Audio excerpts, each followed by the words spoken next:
en el año 1959. Como dijo el doctor al leer un resumen de mi vida, yo tenía una beca para estudiar medicina en España, Estados Unidos o Cuba.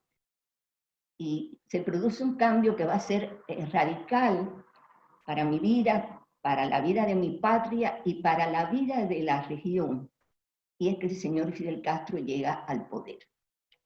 Yo escucho sus prédicas desde el primer día que comenzó a hablar antes de trasladarse a La Habana.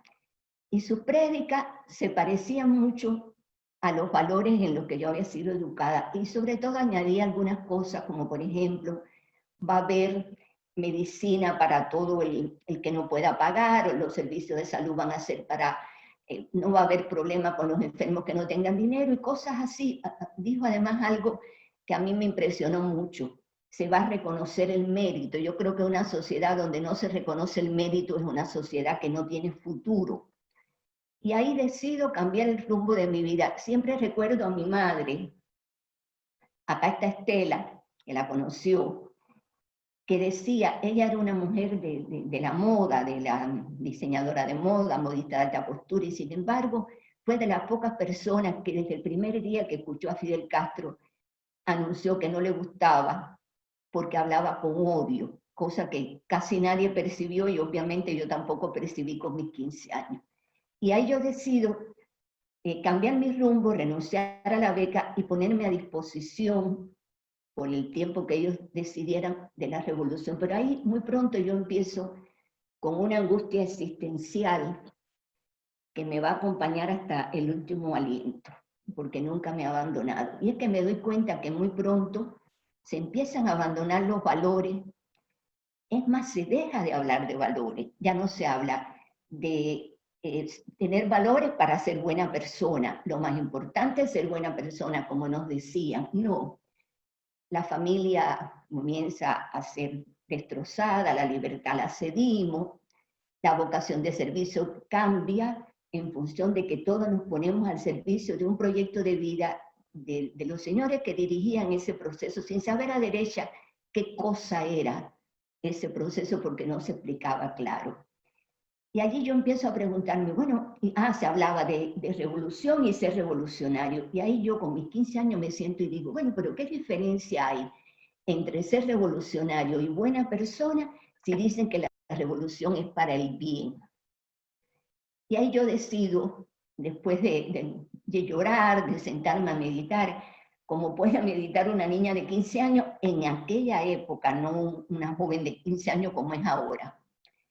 Y yo decido lo siguiente, y ahí es donde por primera vez la palabra revolución de los valores entra en mi vida. Yo digo, yo quiero ser buena persona, tener valores, pero quiero ser revolucionaria, por lo tanto yo quiero hacer la revolución de los valores.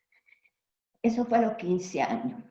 En ese momento, el sufrimiento, mi angustia existencial es porque esa pérdida de valores va generando en mí como que nos vamos enfermando emocionalmente. Ya después, con más madurez, me doy cuenta que se ha producido en nosotros como un quebranto de la esencia como seres humanos, como un bloqueo emocional y espiritual, que después un grupo de disidentes le llamamos daño antropológico, y que termina alienándonos, y que en definitiva ocasiona un daño del tejido social de dimensiones difíciles de definir, y que le dimos el nombre de enfermedad social.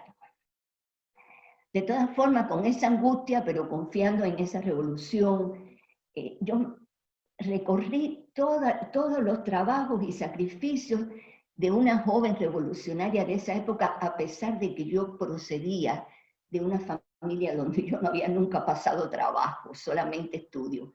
Sin embargo, lo hice emocionada porque estaba convencida que íbamos a construir un país mejor, pero fui haciendo la revolución de los valores por cada una de mis etapas en la vida. ¿Cómo yo comencé o cómo concebí en ese momento mi revolución de los valores? Dije, bueno, lo primero, si yo quiero un mundo mejor, una revolución de valores, tengo que comenzar por ser yo mejor. porque a mí me ha seguido llamando la atención cómo muchos invitan a mejorar el mundo sin sentarse primero a tratar de ser ellos mejores. Ahí dije, yo todos los días voy a ir modificando algo en mi vida que creo que debe cambiar. Lo voy a ir modificando para ser mejor persona. O sea, era lo que se llamaba unos minutos de meditación con mi propio yo para tratar de ser mejor. Además, en todo el camino que fui recorriendo, primero en las tareas de joven revolucionaria, después estudiando la carrera de medicina, después estudiando la especialización, no solamente seguí este camino de mi propia revolución de los valores, sino que yo pienso que comencé una revolución de los valores sin un programa, de una manera artesanal, de persona a persona. Y ahí yo me di cuenta cómo el ser humano quiere ser, es bueno y quiere los valores. Cómo cuando dialogamos sobre el bien y sobre los valores, que debe ser un camino de ida y vuelta, de corazón a corazón, todos salimos mejores personas de esos diálogos, porque no hay cátedra de valores. Yo digo que el tema valores todos podemos enseñar y todos podemos aprender. En ese camino de mi vida yo me fui preocupando y decepcionando sobre todo por la degradación de los valores en mi patria, pero ¿saben qué? Resulta muy difícil pensar que los sueños de adolescente de uno se los están robando. Y ahí comienza un proceso de autoengaño, por lo menos en mí, y vi que muchas personas de mi generación decían, no, esto no es así, son momentos de crisis. Además, cuando pedía explicaciones de por qué estaban pasando algunas cosas, las explicaciones que me daban eran raras, y cuando seguía insistiendo terminaban por decirme, ya no preguntes más, te tienes que callar. O sea, muy característico de un país donde la democracia y la libertad ya sencillamente no existen. Entre las cosas además que comprendí en el trayecto de mi vida hasta la especialidad, incluido la etapa en que ya especialista y con varias funciones dentro de la neurociencia, me envían a África. Yo fui de los médicos cubanos que estuve en Argelia, a poner en marcha en buena parte del país la neurocirugía, donde prácticamente no existía. Estuve un periodo de tiempo también en el desierto de Sahara, como médico en medio de un conflicto bélico que no nos correspondía, pero bueno, yo fui como médico. En ese trayecto que además conocí personas de otras razas, de otras nacionalidades, de otro pensamiento, inclusive político y religioso, me di cuenta que la raza humana es buena y que los valores son comprensibles en todas las razas. Ahí comprendí también, y ahí empiezo a llamar enfermedad social a algo que sigo llamando todavía enfermedad social. O sea, me di cuenta que los males que sufre la sociedad, digamos, terrorismo, narcotráfico, egoísmo, vicio, corrupción, etcétera, no son entes aislados, sino aplicando el pensamiento médico, dije, estos son los síntomas y signos de que la sociedad está enferma. Y por lo tanto, también aplicando el pensamiento médico y partiendo del tema valores, dije, hay una forma de prevenir la enfermedad social, y es educando en valores a los niños en la etapa en que en el seno de la familia se va formando la personalidad. Ahora que se habla tanto de vacuna, la vacuna contra las manifestaciones de la enfermedad social son sencillamente la educación en valores desde el ejemplo en el seno de la familia. También la enfermedad social, que a veces es producida de una manera intencional, como sucedió en Cuba, que se van eliminando los valores, nos produjeron daño antropológico. O sea, se puede provocar enfermedad del alma del ser humano mediante ideas precisamente para alienarlo. Sin embargo, también el alma enferma se puede sanar a partir de ideas. No solamente se puede vacunar contra la enfermedad del alma, que después genera, cuando llaman más masiva, enfermedad social, sino que también se puede sanar un alma enferma utilizando el mismo método que se utiliza para enfermarla, pero utilizándolo para el bien. Ideas para el bien, valores para el bien. Ya a mi regreso de Argelia, yo venía ya con más madurez, había estudiado profundamente la condición humana hasta donde pude, haciendo uso de las neurociencias, me movía en el mundo de las neurociencias. Yo dije, hay que hacer un programa. Quiero hacer un programa de educación en valores. En ese momento tuve la oportunidad perfecta, y es que se iba a crear este centro en Cuba. Yo quiero aclarar bien para que quede claro con respecto al centro, porque se ha hablado mucho de la medicina cubana. Entre los valores que yo quise rescatar y traté de rescatar a lo largo de mi vida está la verdad. Y yo me di cuenta nada más que aplicando el sentido común, porque no teníamos información de lo que estaba pasando en el mundo, de que no podíamos ser la mejor medicina del mundo. Un país aislado, sin información, no podía tener la mejor medicina del mundo. Es obvio, es claro.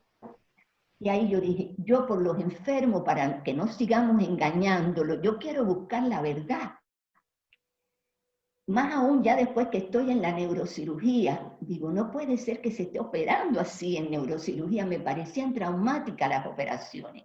Y bueno, con la ayuda de una bibliotecaria, para no extender este aspecto de la charla, me puse en contacto desde que era estudiante de medicina con científicos, neurocientíficos del mundo sin saber quiénes eran. Cuando digo contacto, el contacto es contacto epistolar, estoy hablando de cartas.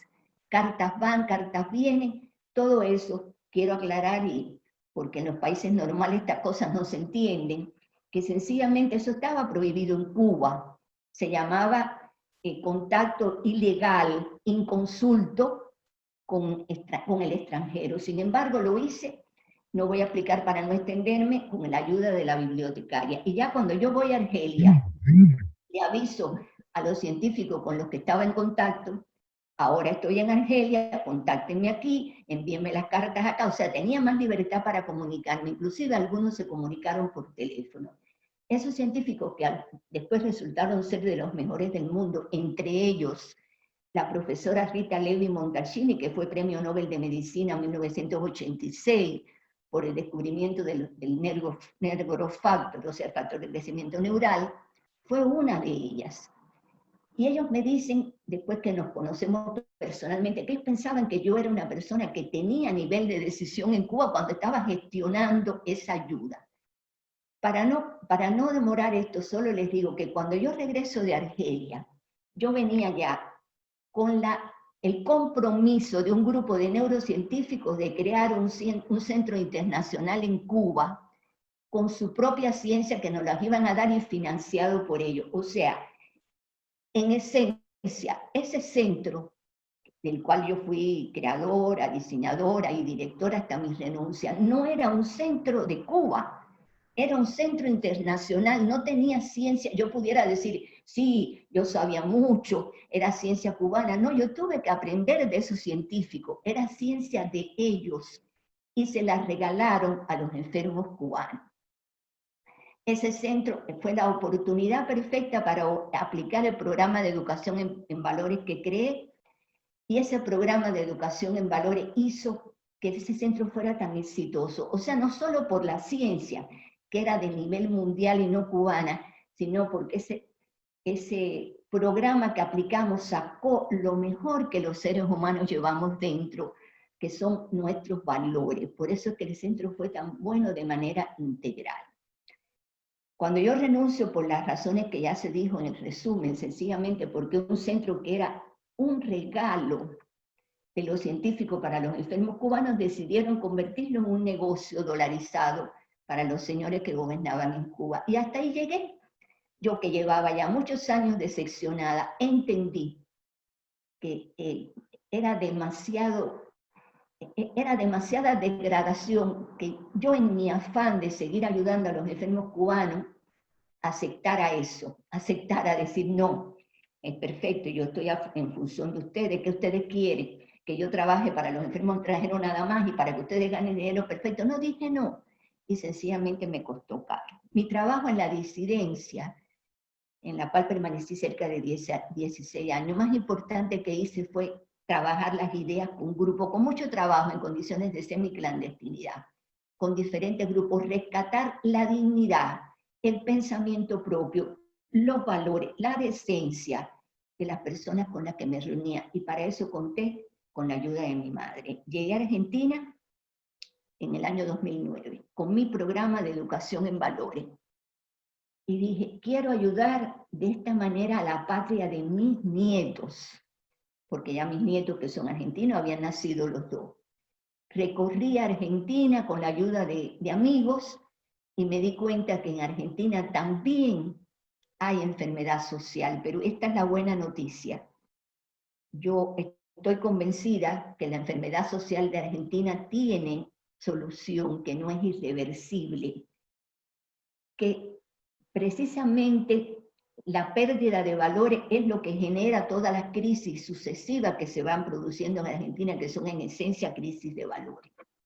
Y allí, desde mi asociación y como persona, he hecho todo lo posible por llevar adelante los valores en Argentina. Déjenme decirle que acá lo muy triste, y yo por eso quiero que me escuchen, es que siendo los argentinos más buenos que malos, habiendo más argentinos buenos que malos, queriendo los argentinos los valores, porque hay muchas personas y muchas instituciones en Argentina trabajando por los valores. Sencilla y llanamente, lo que emerge públicamente es lo peor de la sociedad. ¿Por qué? Porque acá es un grupito, igual que en el mundo, el que decide lo que hay que decir, lo que no hay que decir, lo que hay que hablar, lo que no hay que hablar, lo que es importante, lo que no es importante. Y cuando digo un grupito, y es mundial, a nivel global también, son las personas que de todos los colores políticos llegan al poder, no importa de qué partido sean, y también los que tienen el poder no solo político, económico, financiero, intelectual. Ahí ese grupo decide que sencillamente los valores no tienen importancia. Y usted escucha a los medios promoviendo lo peor de la sociedad, mientras que la sociedad está formada por personas que quieren los valores. Lo escuché el otro día, cuando la gente salió a la calle a protestar por diversas razones. Se repetía en todos los entrevistados, queremos el rescate de los valores, queremos el rescate de los valores. Y en esa lucha, ustedes se preguntarán, ¿por qué? ¿Por qué socialismo del siglo XXI y valores versus socialismo del siglo XXI? ¿Cómo llego yo al tema socialismo del siglo XXI? Obviamente, todos los temas de mi país yo llego por varios caminos a saber todo lo de mi país. Primero, porque fui protagonista durante 35 años al interior de la llamada Revolución Cubana. Entré a los 15 años y renuncié a los 50. Entré llena de sueños y salí con los sueños destrozados. Entré creyendo que iba a construir, ayudar a construir la patria perfecta.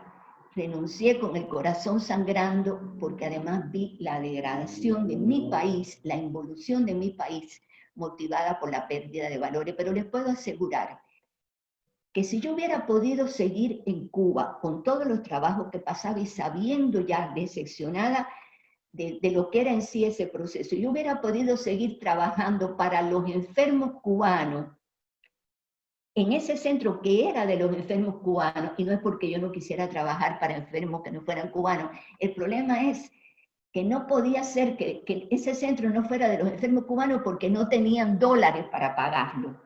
Y los cubanos no tenemos dólares porque todos somos pobres. Si no se hubiera tocado ese centro como fue concebido y como fue regalado por los científicos del mundo, yo estaría en Cuba atendiendo enfermos, que es lo que más me gusta hacer. Sencillamente no estoy allí porque tenía que haberme sometido a la ignominia de sacar de ese centro a sus verdaderos dueños, y esto es importante que se entienda. O sea, al interior de esa revolución yo no la viví en el aire, viví analizando todo lo que pasaba en mi entorno. Cuando paso a la disidencia también.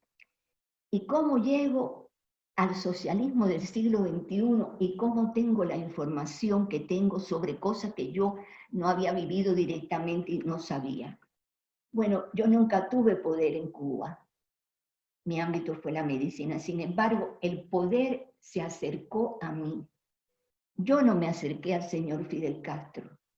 Yo luché por ese centro, logré que los científicos no lo hicieran.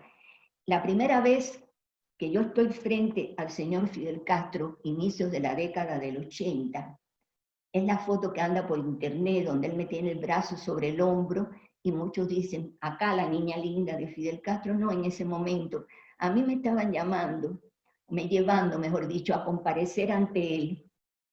Había regresado ya de Argelia con mi proyecto, había blanqueado, había presentado un informe diciendo, llevo tantos años en contacto con el extranjero sin permiso, pero miren el resultado, se lo presenté al ministro de Salud, pero miren, el resultado es que tenemos, nos van a hacer ese centro. El Ministerio de Salud, tal vez los burócratas no entendieron nada, engavetaron, encajonaron, como dicen ustedes, el proyecto y no hicieron caso. Sin embargo, yo me seguí escribiendo con los científicos ya sin mucho cuidado de que me vigilaran o que me descubrieran. Y bueno, parece que los servicios de inteligencia siempre tan presurosos a vigilarlo todo, parece que entendieron que cómo era posible que una científica joven estuviera en contacto, en consulto con el extranjero, y como se trataba de una persona de la ciencia, en ese momento que ustedes ven la foto, me están llevando delante de Fidel Castro. La primera vez que lo veo personalmente, él estaba muy molesto conmigo, con a la que no conocía, ¿no? Me sentaron en una oficina y él me pidió explicación muy rápido de qué era lo que yo estaba haciendo. Yo decía, bueno, pero ¿qué me está preguntando? Hasta que le dije, ¿usted se está refiriendo a mi contacto con los científicos del mundo? Sí, yo me estoy refiriendo a eso, explica rápido. Y ahí yo, muerta de miedo, no tengo otra forma de decirlo, le respondí, yo llevo muchos años buscando ayuda porque yo estoy convencida que las neurociencias cubanas están atrasadas y los enfermos no se merecen eso. ¿Cómo que estamos atrasados? Le dije, sí, estamos atrasados. ¿Usted me permite que le explique? Y él, que era una persona sumamente inteligente, vio a aquella mujer obviamente temblorosa delante de él y dijo, o la mato, o la escucho, o decidió la tercera opción, la interrogo. Y al cabo de muchas horas, él comprendió que no era una persona, no era una espía que estaba en contacto con científicos del mundo, no, era una mujer que, pasándole por arriba a sus leyes y a sus regulaciones, había conseguido que nos hicieran un centro internacional en Cuba, pagado o costeado, financiado por los científicos del mundo. Y no lo podía creer. No lo podía creer. Y a partir de ese momento creo que me convertí como en una suerte de misterio para el señor Fidel Castro, cómo es que se atrevió a violar mis leyes y al final mira lo que tiene. Y ya a esa hora, que era de madrugada, estaba muy contento porque nos iban, pero entonces nos van a hacer un centro. Ya quiso leer el proyecto que nadie le había dicho, un proyecto que yo había presentado que nadie le había dicho cómo era. Terminó llevándome al instituto donde yo trabajaba, me preguntó si era muy tarde, era de madrugada ya, para ver el proyecto porque la copia estaba allí. Y allí me dice, este proyecto está aprobado. Bueno, yo sé, fíjense, esto es importante, este proyecto está aprobado, sé que el centro va a ser tuyo y de los científicos, pero ¿sabe qué? También va a ser mío. Y ahí yo le contesto, bueno, con el mayor respeto, comandante, está concebido para que sea ni mío ni de los científicos, está concebido para que sea de los enfermos cubanos. Ahora, si va a ser de usted, bueno, ya eso es una decisión suya. Ahí me responde, no, no, está bien, de los enfermos cubanos. Y allí ya, yo puedo decir que ya ustedes se dan cuenta que el poder se acerca a mí, no yo a Fidel Castro. Él se convierte en una visita sistemática primero al proceso de construcción del edificio del centro, que fue lo único que el gobierno cubano puso. El edificio, lo demás, incluidas las becas a más de 100 profesionales que fueron a diferentes países en becas de 6 u 8 meses a aprender lo que no sabíamos en Cuba, todo eso fue asumido por los científicos del mundo. Y allí, en esa visita sistemática que siempre el señor Fidel Castro me hizo a ese centro, pude conocer sus pensamientos, pude conocer, ahí aproveché y dije, lo han estudiado mucho a distancia, hablaba mucho conmigo de todo. Sin embargo, yo no creo que nadie tenga la oportunidad de hacerle un perfil de cerca. Sé que la CIA le ha hecho muchos perfiles, yo no sabía de perfil, en neurociencia se estudia un poquito de esas cosas, y me apuré para estudiar perfiles, y le hice el perfil de Fidel. Anoté su pensamiento, porque anotaba cuando llegaba, cuando él se iba, tenía muchos cuadernos, iba llenando los cuadernos, llegó a esta hora, se fue a esta hora, me dijo esto, y creo que pude conocer su pensamiento, no sé si creo que lo pude conocer mejor que muchas personas. ¿Por qué? Porque no perdía el tiempo, porque lo estudiaba, porque creí que era importante para el mundo esta información. Y allí, hablando ya del socialismo del siglo XXI, allí pude conocer su plan de lo que era el socialismo del siglo XXI. Me lo comentó todo, vi cómo todo se armaba, o sea, de acá parte la información que yo guardé, conservé, saqué de Cuba, está conservada. Podía haber escrito el libro de su perfil, podía haber escrito el libro con su pensamiento. ¿Saben por qué no lo hice?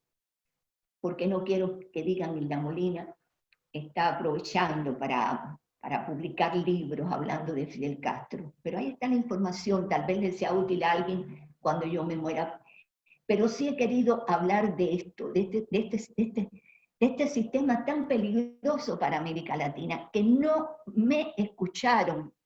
Casi lo digo con desesperación. Cuando llegué en el 2009, empecé a reunirme con políticos, con personas que escriben editoriales en los diarios, con opinólogos, con politólogos. Mercedes, la esposa de Sergio, que la tengo allí, que la quiero mucho, es testigo de lo que yo sufrí tratando de que me entendieran cuando les decía desesperadamente, es un régimen transnacional, y ahora le voy a explicar por qué. Yo no estoy opinando, a mí me conta, yo tengo información, háganme caso, vienen para acá. Y cuando, no puedo decir que me irrespetaran, pero yo veía a veces en los ojos de algunas personas como una expresión de burla o de condescendencia. No, mira, no es así, no es así, Cuba va a ser libre, a Maduro le quedan días. Y yo seguía desesperada. Por eso yo les quiero hacer un llamado. Yo les voy a sintetizar. ¿Qué cosa es esto? ¿Qué cosa es este régimen transnacional que Fidel Castro le pone el nombre de socialismo del siglo XXI? Todo lo que yo les voy a decir es absoluta información, porque además yo traté, cuando salí de Cuba, de dejar todas las conexiones indispensables para que esa información no cesara. Ya no era en directo, pero era información. Para entender el socialismo del siglo XXI hay que entender un poquito sus antecedentes. Siempre digo que los cubanólogos, los opinólogos, que tanto les gusta hablar de Cuba, ¿qué trabajo les daba seguir el hilo conductor de la historia de la llamada Revolución Cubana para entender? Es fácil, solo con entender los antecedentes. Hay detalles de esos antecedentes que no se conocen y que yo los voy a decir. No se conocen públicamente, pero un investigador muy bien podía haber llegado a la conclusión de que todo esto parte de Cuba, radica en Cuba y va a seguir radicando en Cuba. El primer antecedente es lo que se llaman las raíces ocultas de la Revolución Cubana, que ya no son tan ocultas, ya se conocen bastante. En primer lugar, Fidel Castro no es una persona que llega al poder, que yo no estoy de acuerdo con eso. El que llega al poder con valores, nadie lo va a corromper. El que se deja corromper es porque no tiene sólidos sus valores. Fidel llega con un plan definido al poder. Y ese plan él lo concibe, esto que le estoy diciendo ahora me consta. Lo concibe en su adolescencia. Fidel era un adolescente de inteligencia privilegiada, igual que después fue un adulto de inteligencia privilegiada. Y lástima que fuera subvalorada esa inteligencia. Fidel amaba a los Estados Unidos.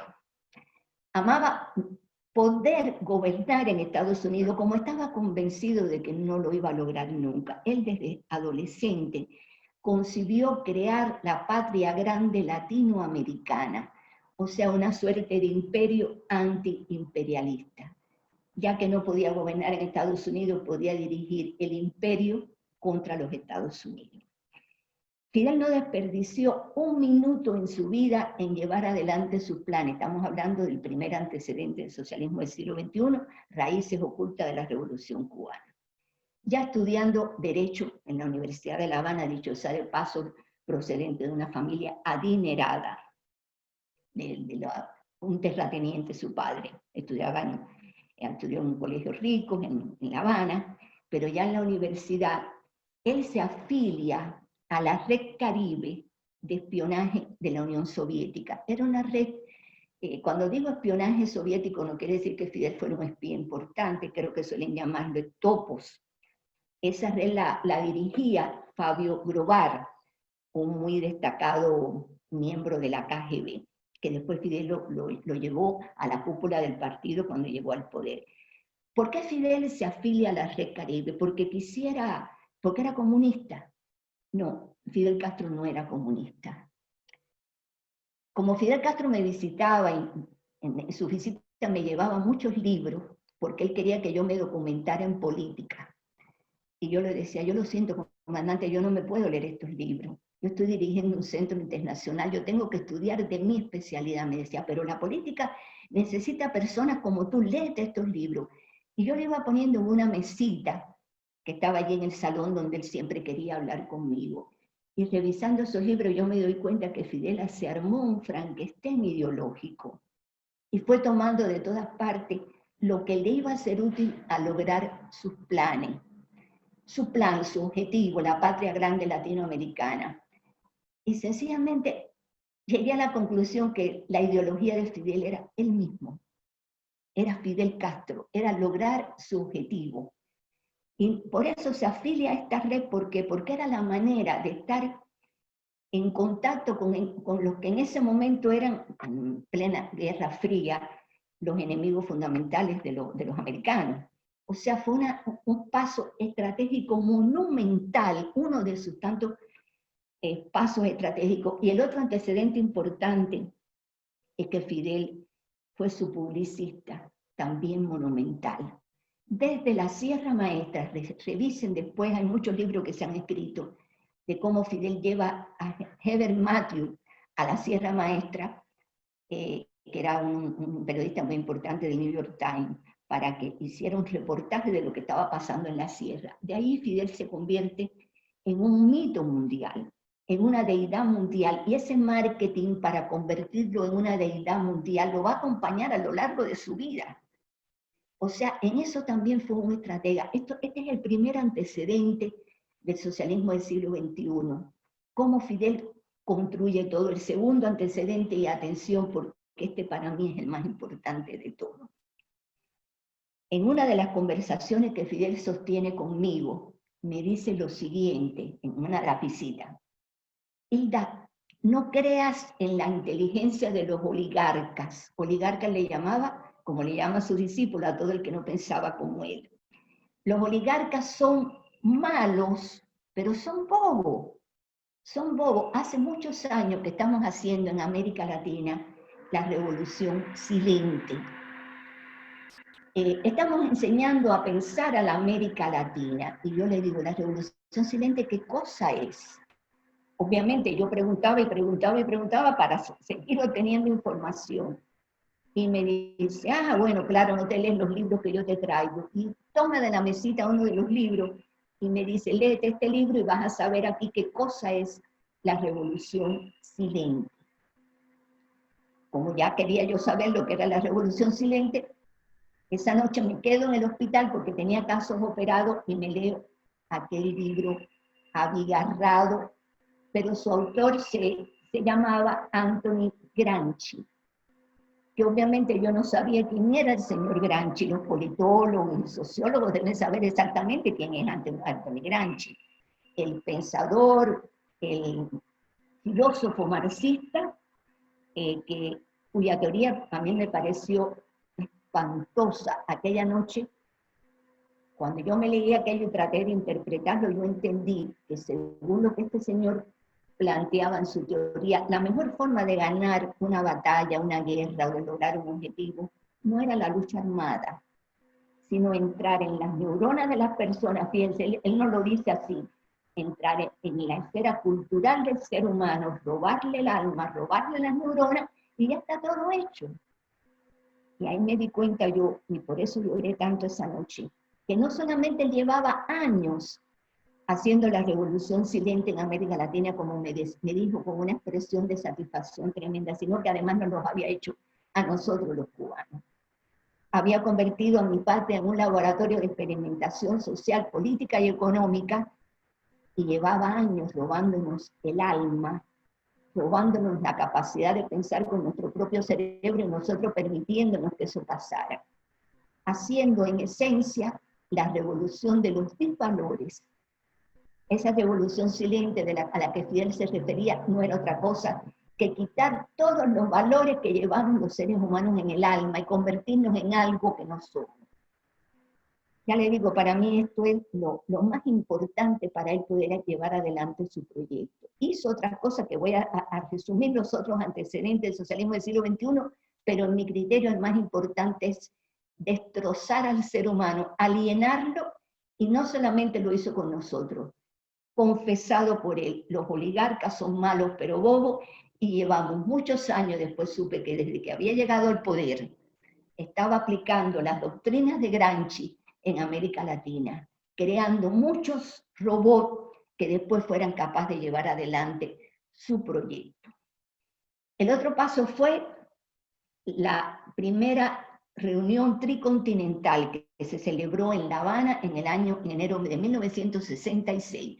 Fidel había hecho como un censo de todos los subversivos del mundo, los convocó allí de diversos perfiles, se hizo aquel gran evento. Estuve yo allí, lo vi, obviamente con mis poquitos años de edad me costaba trabajo entender aquello, pero lo más importante es que no solamente se hizo el Congreso, sino que además se creó una organización que se llamó OSPAL, Organización de Solidaridad de los Pueblos de Asia, África y América Latina, con sede en Cuba. ¿Saben lo que era la OSPAL? No era solidaridad, era espionaje. Dirigido por el Departamento América del Comité Central del Partido, dedicado al espionaje. O sea, que ya a partir de 1966 tenemos para América Latina revolución silente y espionaje. De ahí pasó inmediatamente a las guerrillas. Guerrilla, guerra, nosotros yo le llamo injerencia subversivo-terrorista en el mundo. Más de 40 países del mundo fueron víctimas de esto, y de América Latina 16 países. Cuba fue un santuario de subversivos. Dirigido por Fidel Castro personalmente, se organizaba, se coordinaba, se entrenaba, se adoctrinaba y se equipaba a las guerrillas. Fíjense, ya tenemos guerra, guerrilla, terrorismo, espionaje y revolución silente, teoría de Gramsci. Viene ya la década del 80, momento en que Fidel Castro más visitaba el centro. Se avecinaba el colapso del bloque comunista europeo, la caída del muro de Berlín. Yo les confieso a ustedes que el Fidel sabía desde antes que colapsaba el sistema comunista europeo. Lo sabía porque tenía amigos en la KGB que le informaban con anticipación. Y ya en aquellos momentos, entre sus conversaciones, él utilizaba mucho esta expresión: los oligarcas son malos pero bobos. Ahí me dice, fíjense bien en esto, los oligarcas, ya sabes que son malos pero son bobos, han creado esa tontería que se llama democracia, para que nosotros los revolucionarios la podamos usar, que nuestros compañeros lleguen al poder por su vía tonta de la democracia, y ya después no nos pueden decir dictadores. En ese momento él estaba muy preocupado, estaba muy nervioso porque caía la Unión Soviética, no su mentor ideológico, sino los que financiaban sus proyectos en el mundo. Y ahí empieza a concebir cómo organizar de nuevo al continente después que colapsaba el comunismo, el centro del comunismo en el mundo. Y ahí acude a Lula. Ahí hay otro error. El Foro de Sao Paulo no fue concebido por Lula, fue concebido por Fidel. En definitiva, no interesa quién lo concibió, pero sí, a mí me consta que Fidel trata de convencer a Lula, o hablan del tema porque él pensaba que era mejor que esa cosa que se iba a crear tuviera la cara del Partido de los Trabajadores, que era más amplio, más conocido, más... Y se crea el Foro de Sao Paulo. En Cuba hubo una actividad muy intensa entre el año 1988 y 1991 de visitantes extranjeros, y Fidel activamente participando en todo eso. Se crea el Foro de Sao Paulo. ¿Cuál era el objetivo del Foro de Sao Paulo? El objetivo central: hacer la revolución socialista, el socialismo de ellos, en el continente, encabezado por el Foro de Sao Paulo, pero por la vía democrática, o sea, renunciando ya a la lucha armada. Pero Fidel no se conforma. Él no era que criticara el Foro de Sao Paulo, pero él lo veía como un contexto deliberativo, que hacían ruido. Me dijo varias veces, es importante porque se instala nuestra verdad en el mundo, pero no se concreta nada. Él quería su socialismo del siglo XXI, o su imperio, su patria grande latinoamericana, o sea, un bloque monolítico que recorriera América Latina con otro nombre, con otra imagen y con una cara nueva. Y es lo que él después llamaría socialismo del siglo XXI, minuciosamente diseñado por él, con una serie de parámetros que acá tengo algunos documentos que yo pude sacar, documentos oficiales. O sea, tengo que estar aclarando tanto porque tanto me han dicho que yo no tengo la razón. Que es importante que entiendan que no estoy delirando, o sea, que estoy dando información importante. ¿Cuáles eran los objetivos o cuáles son los objetivos del socialismo del siglo XXI? Crear la patria grande latinoamericana, objetivo número 1. Bloque monolítico, unido, con centro de operaciones, base de operaciones y Estado Mayor en Cuba, Estado Mayor multinacional. O sea, quien dirige el socialismo del siglo XXI no queda solo Raúl. Hay cerebros de diferentes países dirigiendo el socialismo del siglo XXI. Y llegar al poder por la vía democrática, siempre por las elecciones. Y el objetivo número 2, atención. Desde hacía muchos años Fidel formaba parte de una suerte de coalición o de alianza con sus amigos del mundo. Los chinos, primero Mao, después se hizo amigo de Deng Xiaoping, a pesar de que él no le gustaba a Deng Xiaoping y después le gustó.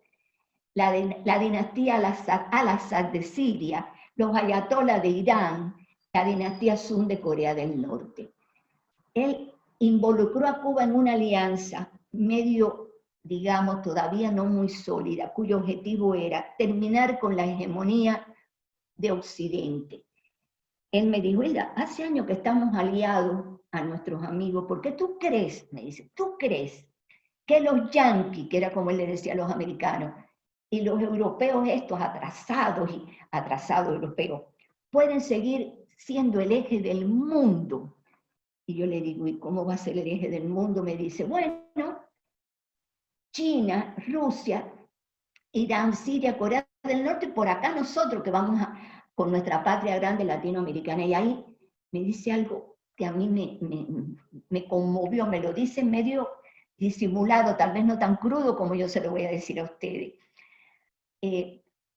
Mira, Rusia, ya, bueno, la Unión Soviética me dice, ya sabemos los problemas que tienen, va a colapsar porque son unos cobardes, no han defendido los principios, pero ¿sabes qué?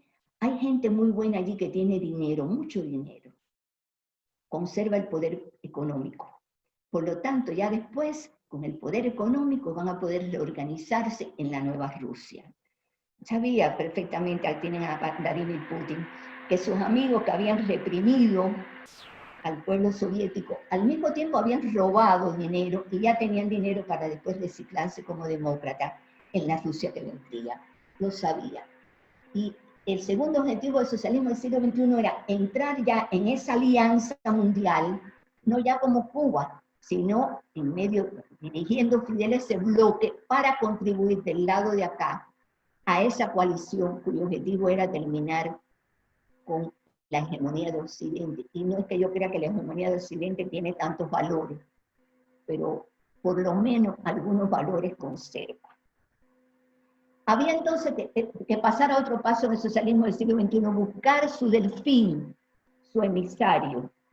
Fidel tuvo fijación siempre en dos países de América Latina, Venezuela, obviamente por el petróleo, y Argentina, nunca pude saber por qué su obsesión con Argentina. El emisario, la vida le fue presentando a Fidel oportunidades. Hay quien dice que Fidel y Chávez se conocían desde antes. A mí no tengo información en ese sentido. Sé que Chávez en 1992 da un golpe de Estado a un gobierno democrático en Venezuela, el de Carlos Andrés Pérez. Y Fidel enseguida le pegó los ojos a Chávez. No porque Chávez le gustara. A Fidel casi nadie le gustaba. A Chávez le ponía más defectos que virtudes. Pero bueno, se esperanzó en que pudiera Chávez ser su delfín. Chávez fue juzgado, fue preso, pero para suerte de Fidel y de Chávez, el presidente Caldera, que viene después de Carlos Andrés Pérez, indulta a Chávez. Y en el año 1994, no me puedo detener en eso porque se demoraría mucho la conferencia, Fidel organiza estratégicamente, hace un montaje para poder invitar a Chávez a Cuba, que no era nadie, nada más que un joven que había dado un golpe de Estado a un gobierno democrático. Llega Chávez a Cuba, Fidel lo recibe casi con honores de jefe de Estado, pero ahí lo más importante es que en esa etapa hay reuniones secretas muy importantes, en que Fidel y Raúl le dicen a Chávez que él va a ser el transmisor de las ideas de Fidel por toda América Latina con un nuevo nombre. Que a la muerte de ambos, Chávez va a ser su heredero, pero que mientras tanto, los líderes de esto son ellos, Raúl y Fidel y Raúl.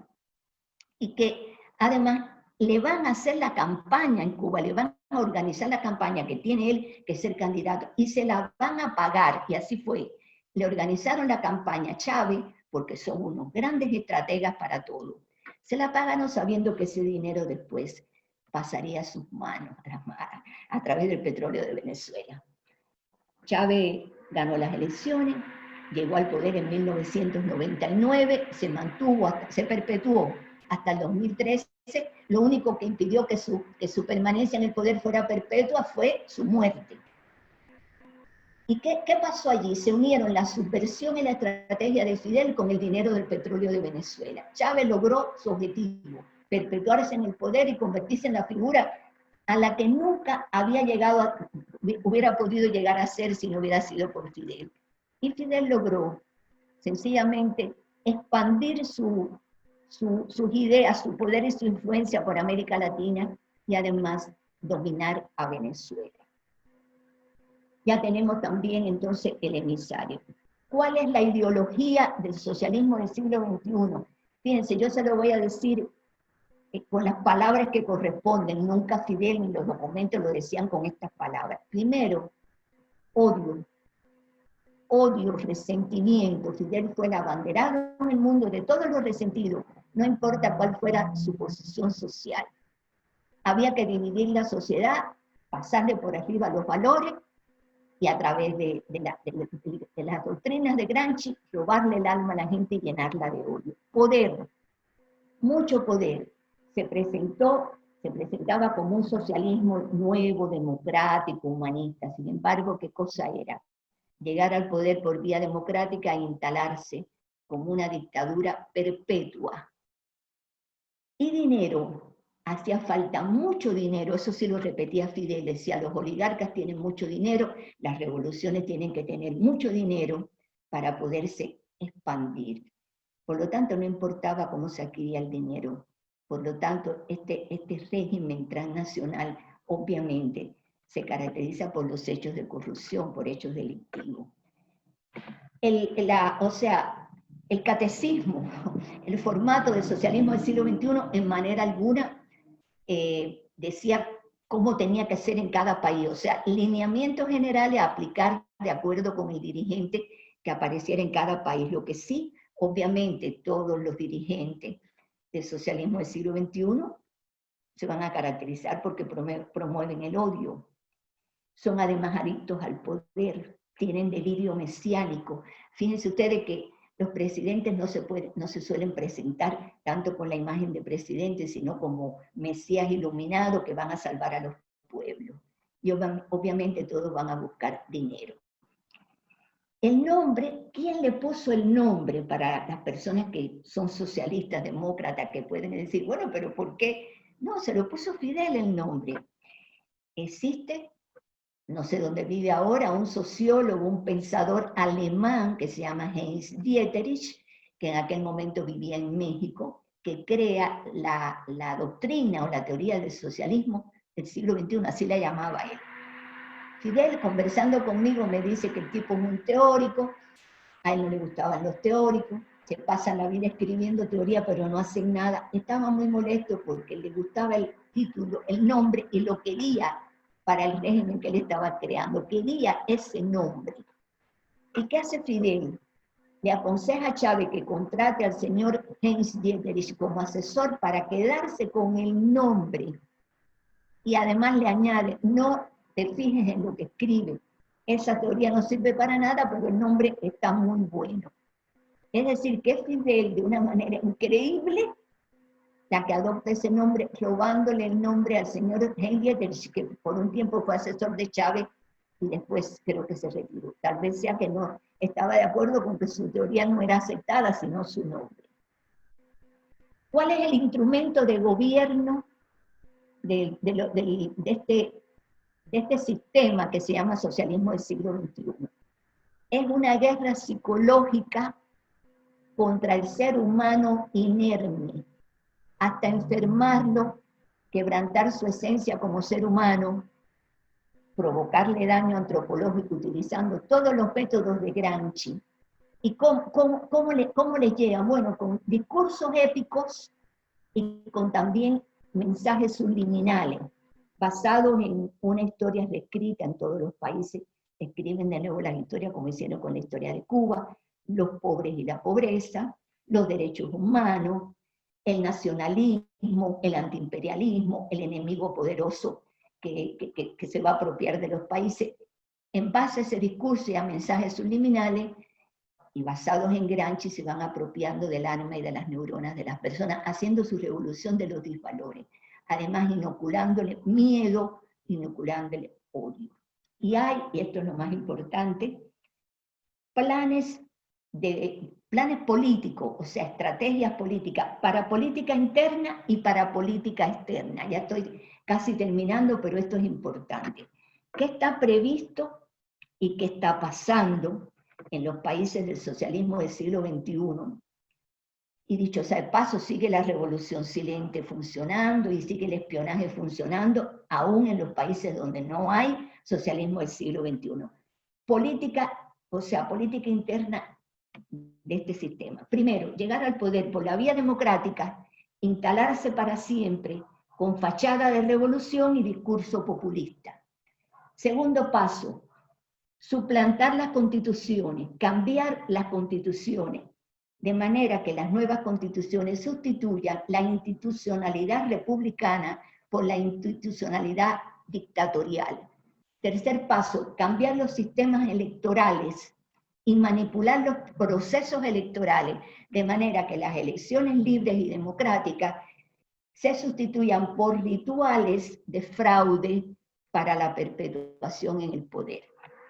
Cuarto paso, educación en los disvalores, revolución de los disvalores.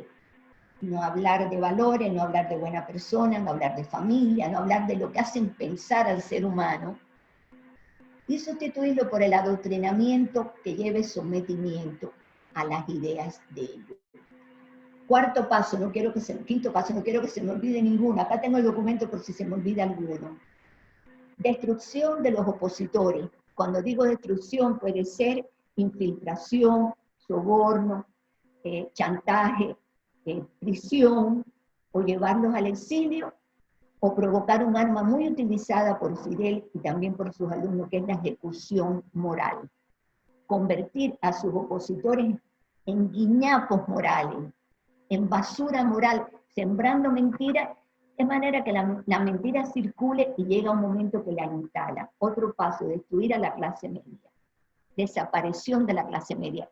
Fidel me dijo un día comentando, esa clase media problemática, ¿qué tú crees? Y yo me quedé mirándolo como una boba, porque estuve a punto de decirle que yo no sé lo que es la clase media. Porque yo tenía 15 años, nadie me había explicado bien la clase media en Cuba.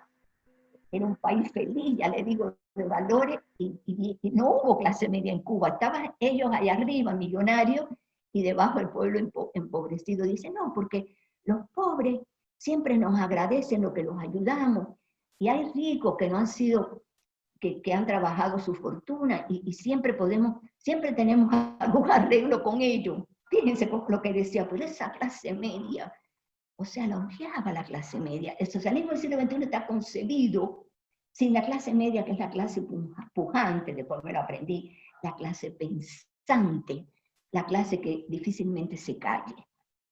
El otro paso era tener dinero. Tener dinero, eso hizo que el socialismo del siglo XXI abriera las puertas al dinero del crimen organizado y que la corrupción se institucionalizara. El otro paso era las expropiaciones, la persecución de aquellos empresarios que no colaboraran, porque si el empresario colaboraba podía haber un arreglo. Y el empobrecimiento de la población, o sea, todo el control económico posible. El otro, el control absoluto de los medios de comunicación. El otro, tener siempre una bandera que justificara todo. En Cuba era la educación excelente, que es también una mentira, y la medicina insuperable, que, como les he dicho, yo pude comprobar que era una mentira. Otro paso era la desaparición o el control absoluto de las organizaciones de la sociedad civil. Y el otro, el control de las Fuerzas Armadas, la creación de grupos paramilitares y las Fuerzas Armadas de todos estos países del bloque penetradas por los órganos de inteligencia del castrismo. ¿Y en qué se basa su política exterior? Primero, como ya les digo, formar parte de esa coalición para terminar con la hegemonía de Occidente. No ya como Cuba, como Fidel, sino como bloque.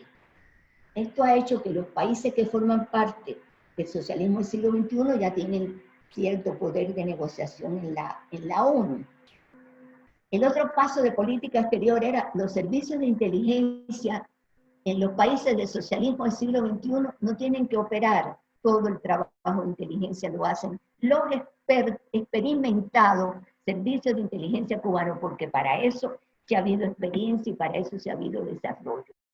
El otro es la expansión internacional, creación de nuevas organizaciones regionales y mundiales y control de la ya existente.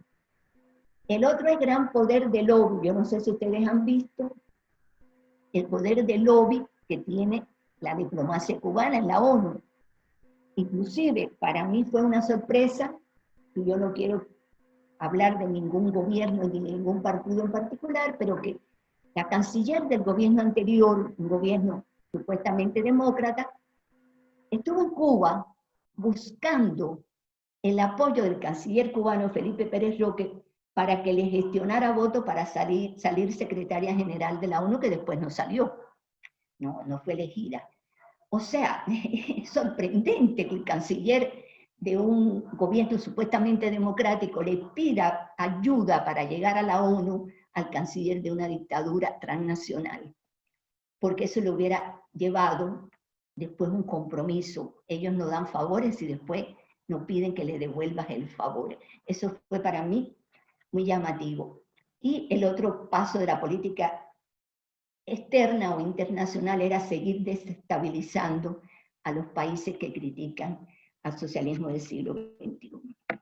En esencia, el socialismo del siglo XXI, como les acabo de decir, es un régimen transnacional con base en Cuba, dirigido desde Cuba, para apoderarse de América Latina en un afán de los amigos de Fidel Castro, ya les dije quiénes son, para terminar con la hegemonía occidental. El mundo civilizado, señores, quiere vivir en paz. Sin embargo, hay enemigos, son el crimen organizado, el terrorismo, pero también los que violan los principios de convivencia internacional. El socialismo del siglo XXI es el ejemplo típico de todo. Le abrieron las puertas al terrorismo internacional, le abrieron las puertas al narcotráfico internacional y a otras manifestaciones del crimen organizado. Y además violan todas las normas habidas y por haber de convivencia internacional. Desde hace muchos años, primero con la guerrilla y después con su socialismo del siglo XXI, el castrismo influye en la política internacional y en la política interna de los países que están en el bloque, pero también de una manera u otra de los países que no están en el bloque. Muchos gobiernos llamados democráticos critican a Maduro y avalan a la dictadura cubana, no sé si por un anhelo de una revolución que no pudieron realizar, no sé si porque tienen miedo a que le desestabilicen los países, pero eso sucede. Yo les quiero decir, y yo no soy, repito, una analista política, pero escuchen bien esto. Y este es un análisis al que yo llegué en base a mi conocimiento de todos los planes y de todo lo que Fidel Castro me dijo, que no tengo tiempo para decirlo todo. La lucha política en América Latina no es entre derecha e izquierda, no es entre conservadores y progresistas, no es entre liberales y estatistas, no es entre nacionalistas y globalizadores, es entre los que quieren vivir con Estado de Derecho, con instituciones republicanas, y los que quieren perpetuarse en el poder. Es entre la democracia y la dictadura. Es entre un régimen transnacional instalado en Cuba y expandido, y los que queremos vivir en libertad, en paz, en prosperidad y sin corrupción. El gobierno de Nicolás Maduro, señores, es un gobierno de intervención. Piensen 5 minutos los que le dedican tanto tiempo a insultar a Maduro y a discutir si Maduro dijo esta bobería o la otra. Si ustedes creen que Maduro se hubiera podido mantener en el poder 1 minuto si no tuviera detrás este régimen transnacional poderoso y bien organizado. La lucha del noble pueblo de Venezuela no es una lucha entre un pueblo, no es un problema de los venezolanos.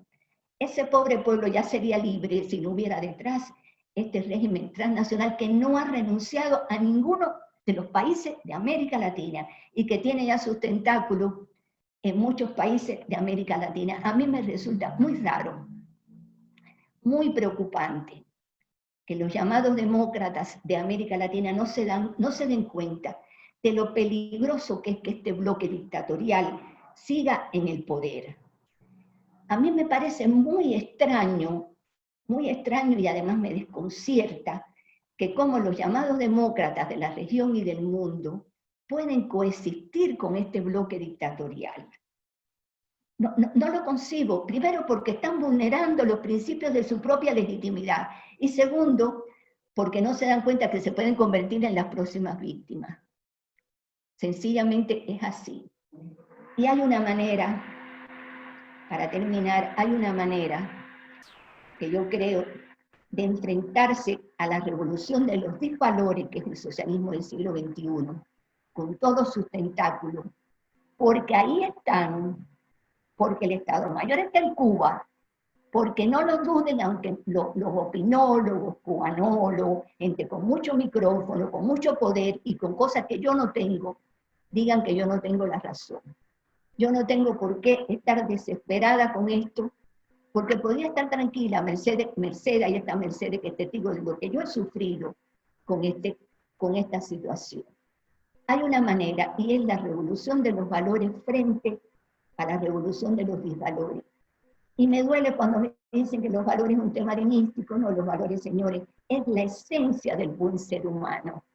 Y necesitamos multiplicar el número de los seres humanos buenos para que esa humanidad silente que es el mundo, esa Argentina silente de buenas personas, emerjan y sean buenas personas que no permitan que les roben su cerebro, pero además que no se callen y luchen por sus derechos.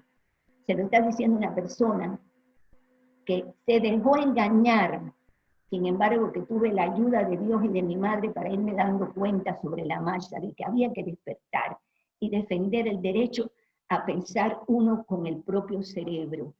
La revolución de los valores, estamos ahora confinados, para mi opinión, demasiado prolongado el confinamiento, demasiado inexplicable a la luz de la ciencia.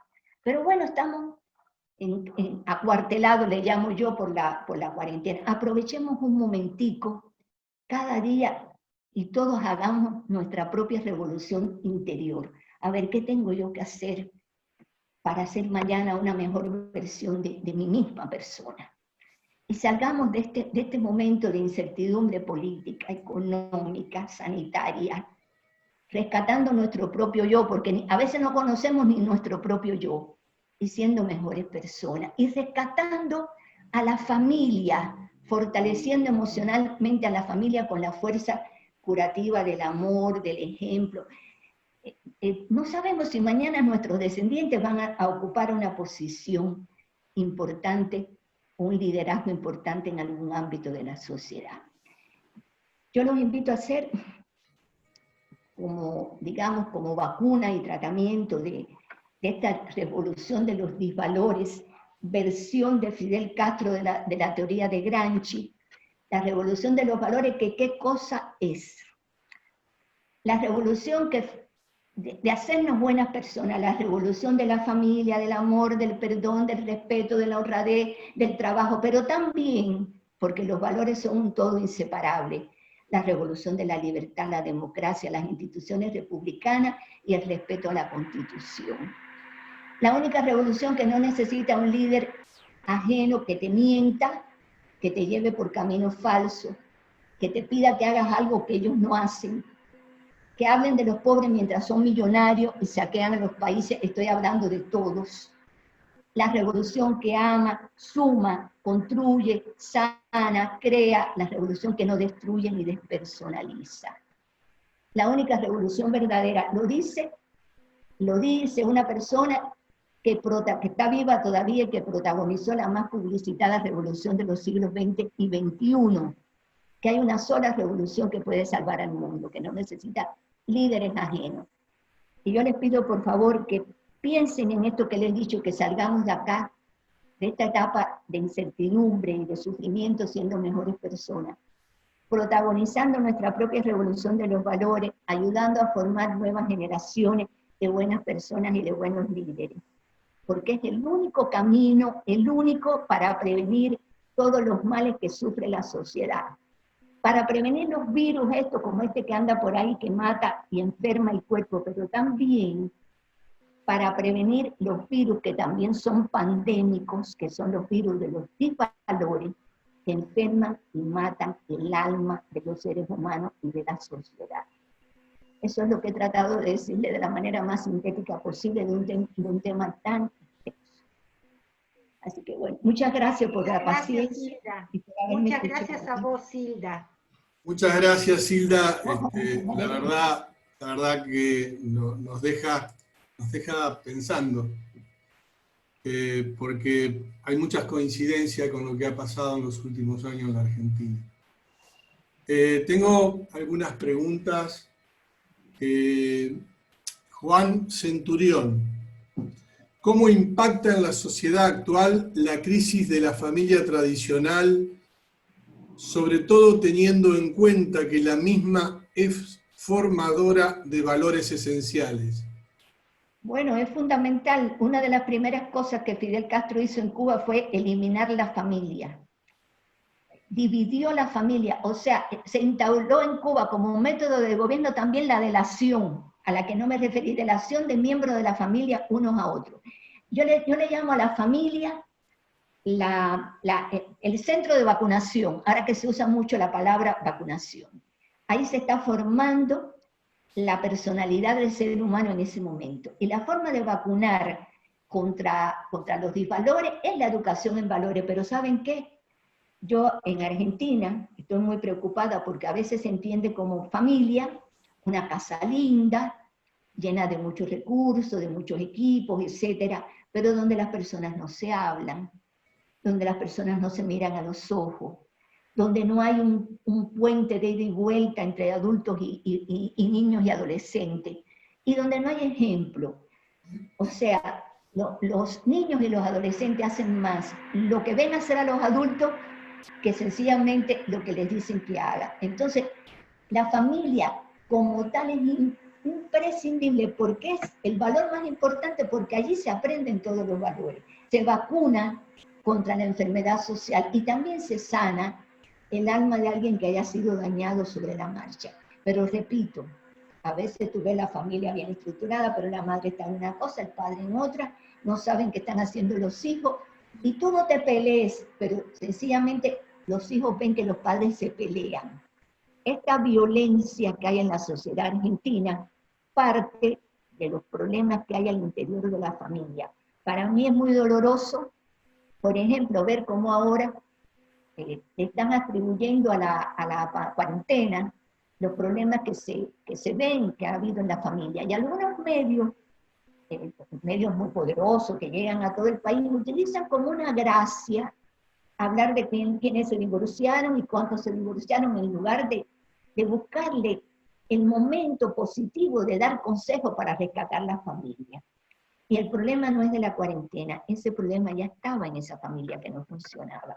Hay que empezar por rescatar la familia y hay que empezar por rescatar el amor entre los seres humanos. Así, bien. Yo lo veo así, no sé si contesté la pregunta de... Muy bien, tengo dos preguntas de Pablo Soria. Dice, ¿cómo concibe, la primera, cómo concibe el capitalismo del siglo XXI? Y la otra pregunta es, ¿el kirchnerismo es populismo o fascismo? A ver, me está haciendo preguntas teóricas.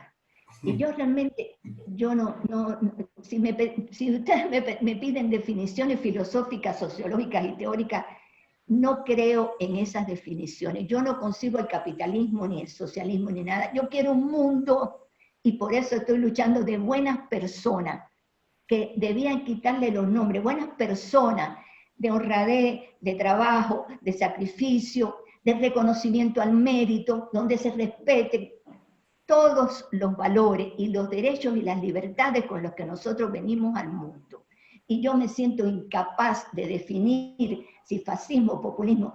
O sea, me parece que creo que acabo de decir lo que es el socialismo del siglo XXI. Yo no sé encasillar los regímenes con nombre de fascismo, de esto, del otro. Inclusive, el propio Fidel Castro, atiendan bien, tomaba de los fascistas,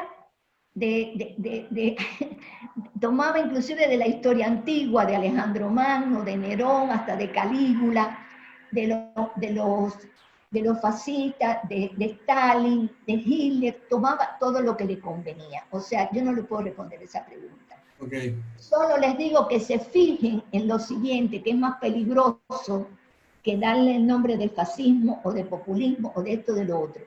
Fíjense en este sector de la política argentina que me preguntan si se parece o no a lo que yo acabo de describir sobre el socialismo del siglo XXI. Es lo que creo y les aconsejo que se fijen en eso. Porque, a ver, déjenme decirles que con estas cosas que surgieron, empezaron a surgir libros de populismo. A escribir lo que es el populismo, a escribir lo que es el populismo. ¿Y saben qué? Que allá en Cuba se morían de la risa, porque mientras ellos seguían avanzando sobre América Latina, estaban filosofando sobre el populismo. Pónganle el nombre que quieran, fíjense bien si se parecen o no al socialismo del siglo XXI, que es lo que es importante. Esa es mi respuesta. Bueno, estaba presente Gracia Jarolaski. Usted hoy, antes de empezar, habló del cariño de de usted hacia César, hacia el Chacho. Y dice: gracias, Silda. Debo decir que tuve la oportunidad de visitar el Centro de Rehabilitación Neurológica en varias oportunidades mientras estaba a cargo suyo y donde recibió tratamiento mi padre. Como fonoaudióloga me interesé en todas las áreas de rehabilitación neurológica. Aprendí que el éxito del tratamiento tenía fundamentalmente que ver con el vínculo, con la empatía, con el tiempo de dedicación, con el compromiso, en suma, con los valores que han guiado su carrera y su vida. Así mismo era, y lamentablemente después de mi renuncia se convirtió en no sé qué. Es así, era eso. O sea, usamos, lo acabo de decir, gracias, le doy las gracias a Gracia. Usamos la ciencia que nos dieron los científicos que nos regalaron ese centro, unido a mi humilde programa de educación en valores que sacó lo mejor del ser humano. Lamentablemente todo eso se ha degradado. Y le quiero agradecer a Gracia, quiero transmitir a través de Gracia mi agradecimiento a César. Ella sabe cuánto yo lo quise, por buen ser humano, por haber entendido el sufrimiento del pueblo de Cuba y por haber hecho todo lo posible para que Fidel lo entendiera cuando le hablaba de la necesidad de democratizar a Cuba. Bueno, tenemos la visita de Sergio Villarino. Agradece muchísimo la reunión y saluda desde Chile. Desde Chile saluda. Yo lo invité, sí. También desde Chile, Esteban Geiser. Dice: obviamente el mensaje es muy claro y aquí en Chile estamos muy preocupados ya que vemos con mucha pena y tristeza que vamos al abismo, y obviamente el mensaje de usted nos hace reflexionar. Atención, lo que ha pasado en Chile no es, o sea, hay parte de la sociedad que no está de acuerdo que quiere algunos cambios, pero fíjense que están pidiendo reforma de la Constitución y que hicieron uso del vandalismo. Las personas buenas que quieren un cambio no vandalizan. Yo les puedo asegurar que el vandalismo que ocurrió en Chile, en Ecuador y en Colombia está dirigido desde el Estado Mayor del socialismo del siglo XXI. Así de sencillo. Y se lo he dicho a los chilenos con los cuales tengo contacto. Enrique Varela dice: me preocupa el tema de la grieta en la familia. ¿Cómo se puede enfrentar sin crear resentimientos? No, o sea, que han politizado a la familia. Sencillamente hay que hablar mucho de este tema de los valores. Yo les puedo asegurar que el ser humano es bueno, que quiere esto. Lo que pasa que es alucinante la promoción de los disvalores que hay. Primero, subterráneamente anda circulando la revolución de Gramsci. La revolución de los disvalores no ha parado, pero además, cuando usted prende un medio de los que llega a todo el país, de que se habla de las peleas, de que se insultan los políticos, de que se pelea de que se divorció el otro, inundado el país de programas que se dedican a hablar de la vida privada y a agredirse unas personas a la otra. Bueno, sencillamente, señores, yo no tengo poder. He tocado a la puerta de todos los empresarios de los medios, los conozco. Y le he dicho: dejen de hacerle daño a la sociedad. Dejen de hacerle daño a la sociedad. Le he dicho a los políticos: esto no se resuelve con peleitas entre uno y otro. Fíjense en lo que es importante. Fíjense en los avances para quitar la democracia en los países de la región, incluido esto.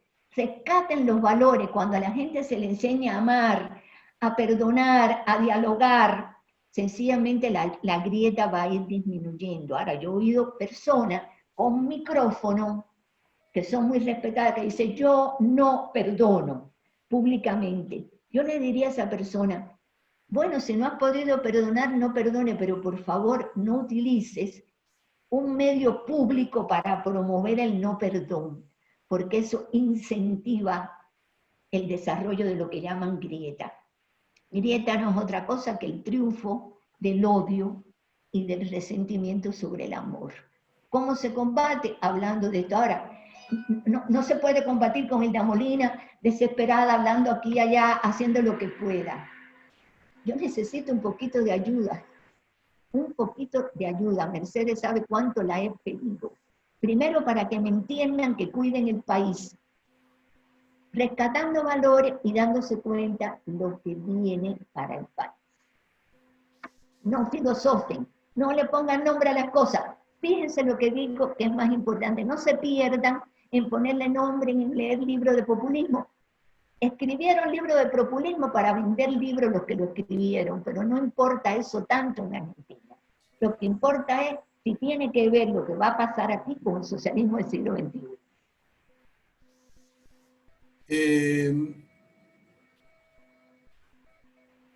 Esperen un segundito, estoy leyendo las preguntas porque hay un montón.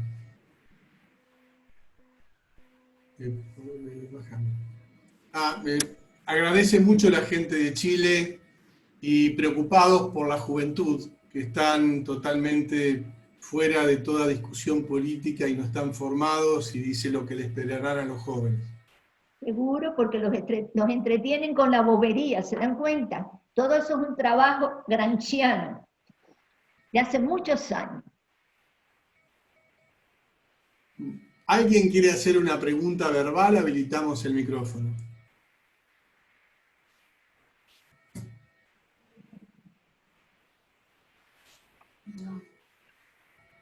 Sergio. Sí. ¿Puedo? Sí, adelante. Sí, primero saludar a todas y todos y a la doctora Hilda Molina, agradeciéndole la deferencia de habernos ayudado a pensar un fin de semana bastante frío. Yo voy a tener una pequeña discrepancia con usted, doctora. Conocí Cuba, conocí la Cuba profunda, y voy a tomar, para simplificar la cuestión, una frase de José Martí, que quizá es de los patriotas más emblemáticos de la América Latina y de Cuba en particular, porque hay una cuestión que me parece que sería injusta no reseñarla, no enfatizarla, que es que no creo en que la falta de valores, los disvalores o la pérdida de valores sean un patrimonio exclusivo de ninguna idea. Tampoco creo, lo he estudiado bastante a Gramsci, que sea Gramsci, porque a veces, a lo mejor a Gramsci se lo mal usó o se lo mal interpretó. No creo en que sea Gramsci prácticamente el que posibilita esa inoculación de disvalores o que ha trazado una suerte de estrategia para, digamos, llevar a la destrucción de valores. Yo creo que los disvalores, doctora, con absoluto respeto, anidan en todas las ideologías. Si le ponemos un norte, podría ser en la derecha, en la izquierda, en los liberales o en los antiliberales. Me parece que los disvalores hoy anidan en muchísimas expresiones sociales. No son patrimonio de ningún grupo, de ninguna idea. Por eso me acordaba de Martí, cuando en una fiesta a la que fui, que estaban los pioneritos de lo que serían los niños de la escuela primaria, uno decía que no había que desgastarse tanto entre lo que es lo bueno y lo malo, los hombres buenos y los malos, porque Martí dijo que la humanidad se divide muy fácilmente entre los que aman y construyen y los que odian y destruyen. Ahí me parece que está la divisoria de agua.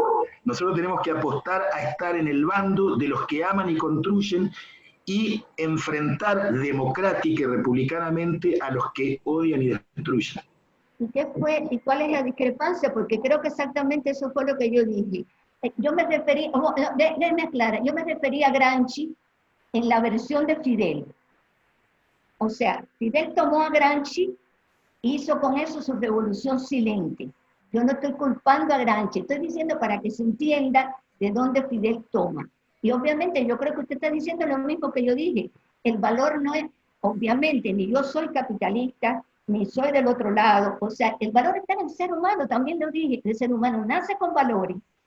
Y el ser humano es bueno o malo según tenga valores. Inclusive, déjenme decirle que yo conozco muchos compatriotas míos que en Cuba no se hablaba de comunismo en el año 1959, eso no se conocía en Cuba.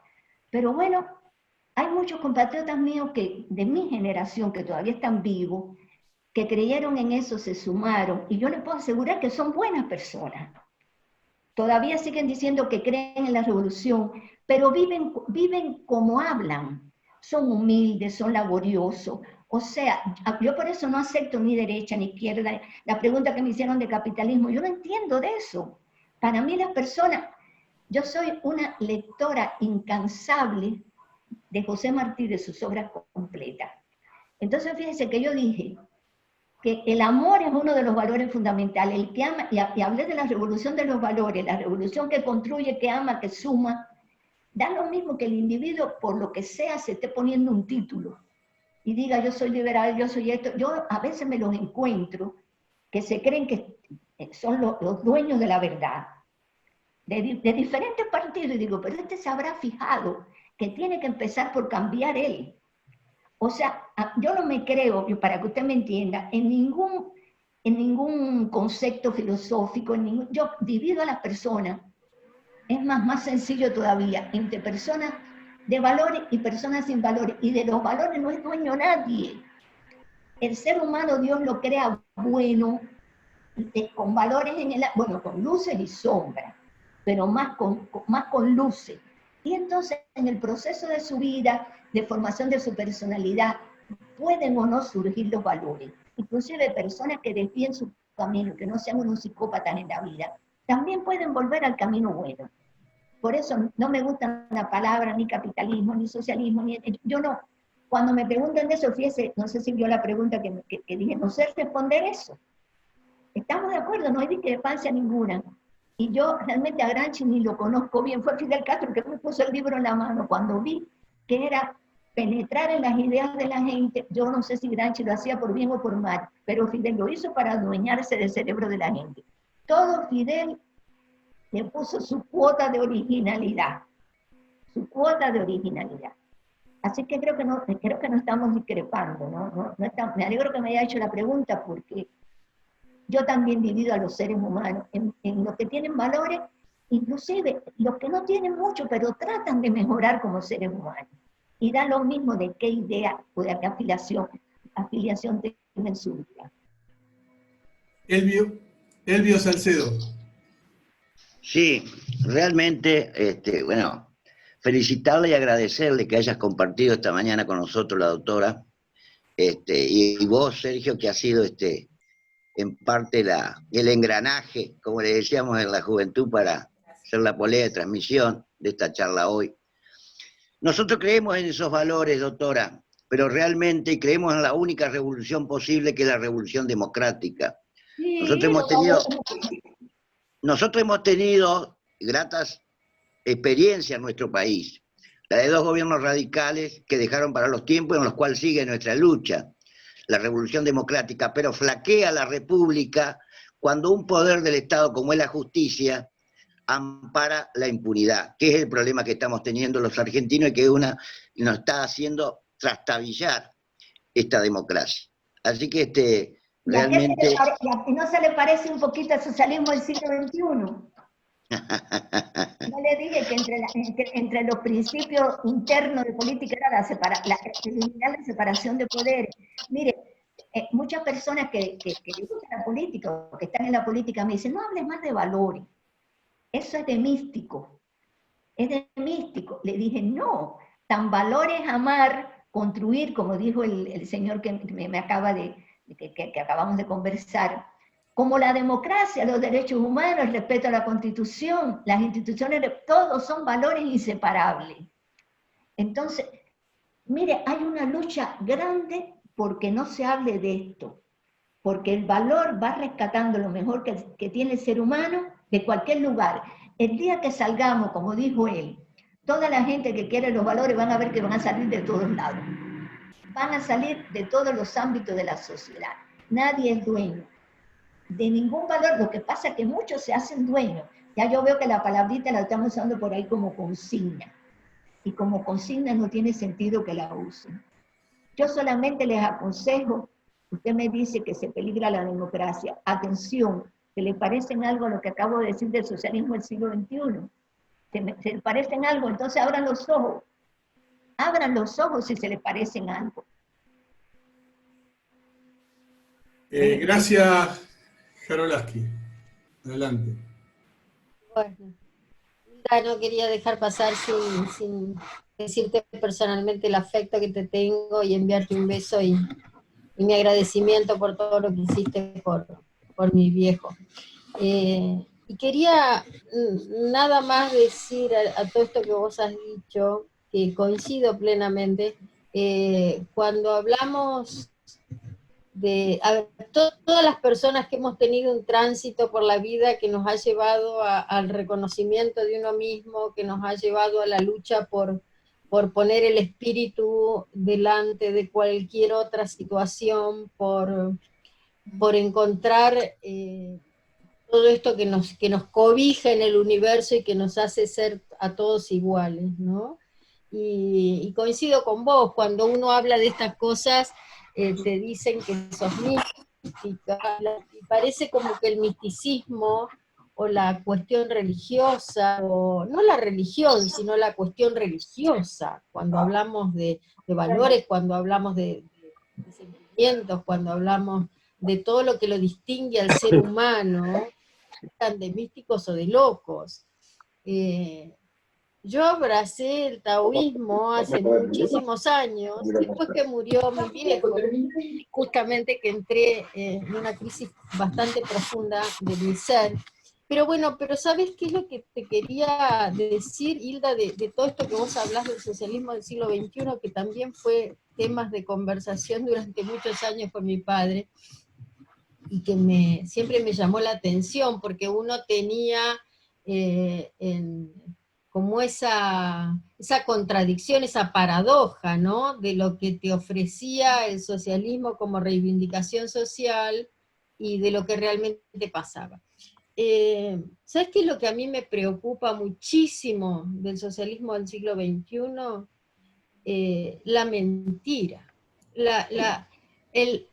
la construcción de un relato mentiroso que hace que uno, cuando lo escucha, diga, yo coincido, porque lo que te dicen, lo que se escucha, tiene mucho que ver con lo que uno siente, pero nada que ver con lo que están practicando. Ese ejercicio del manejo de nuestra mente con la mentira es terrible, y es lo que está, a mi juicio, vulnerando más y atravesando de muerte a la clase media. Y vos dijiste tres cosas que a mí me parecen esenciales de rescatar: el atentado contra la clase media, la pérdida de los valores, el provocar que la gente cada vez más se distancie de sí mismo, y esta lucha por, es decir, mostrarnos una lucha que te la cuentan y vos decís, pero claro, ¿quién no va a querer lo que dicen? Y sin embargo es todo lo contrario. Eso es la cosa que a mí en política me está desvelando. ¿Cómo tratar de que las personas distingan la mentira de la verdad? Gracias. Los políticos tienen que manejar las ideas, porque a veces, a ver cómo gano las elecciones, la cifra de Pocomonda, la inflación, que si la deuda, qué sé yo, que si se logra o sea, se pierden en eso. Ellos trabajan las ideas, con mentira, pero trabajan las ideas.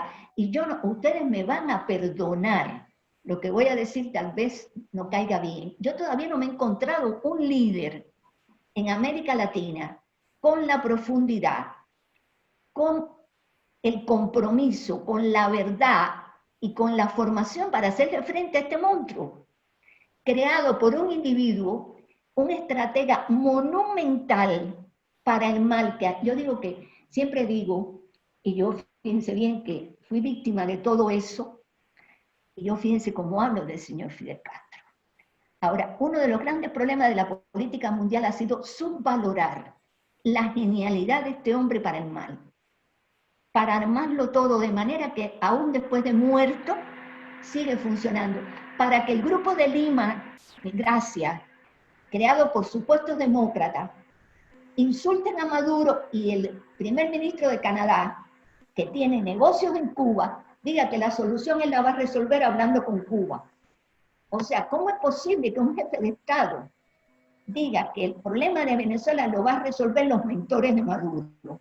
O sea, no hay compromiso, no hay seriedad. Y con respecto al discurso mentiroso, yo le hablo mucho a los jóvenes.